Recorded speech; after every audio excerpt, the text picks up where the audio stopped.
fierceness in our compassion? How does fierceness bring us into action? What can we do to act? And last time I talked about that, I offered three choices. If you want to be an instrument of peace, an instrument of support, an instrument of helping us through the chaos, you can be a refuge. You can say, I am going to make sure I create a safe space for others, because some people, that's all they need right now. Or you can be a soother, that some people really are in pain and need soothing. You can do that. Or you can be a transformer and be part of the transformation that's occurring. You can do all three. You can do one of the three. You can do two of the three. But we won't see transformation if there aren't enough transformers. And what does that mean? And I guess my invitation in this fierceness is to say, how can you up your game in what you are doing to be of service to others at this time? And to consider that a lot of the dialogue is focused on these very extreme polarizations that aren't accurate.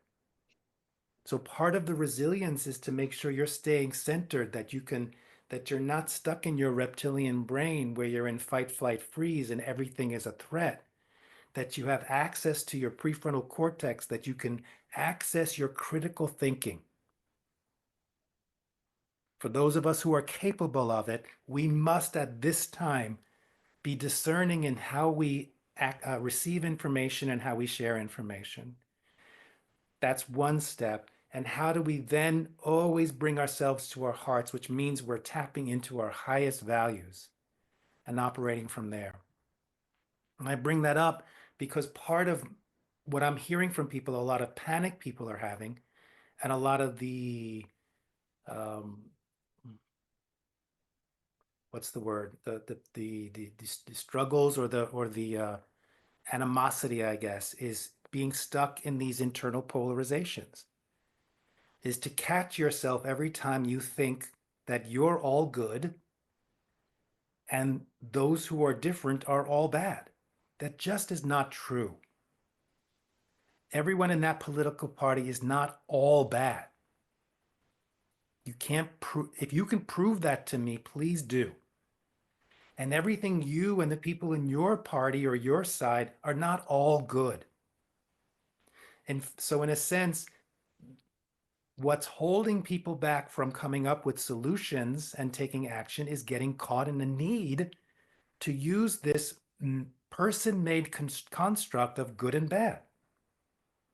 It's not necessary. It's not productive to spend days or weeks or years getting focused on what's good and bad, what's evil and what's not. It doesn't lead to anything productive.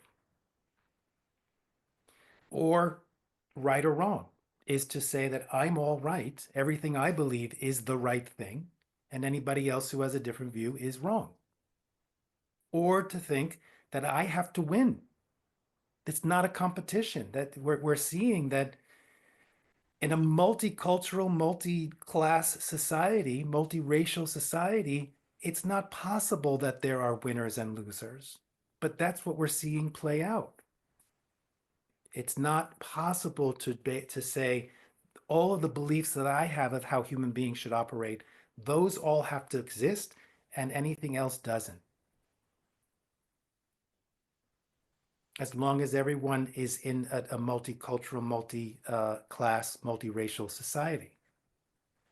So those are polarities that are keeping us, I think, that are causing our suffering, but are also keeping us from getting to a place of transformation where there can be change.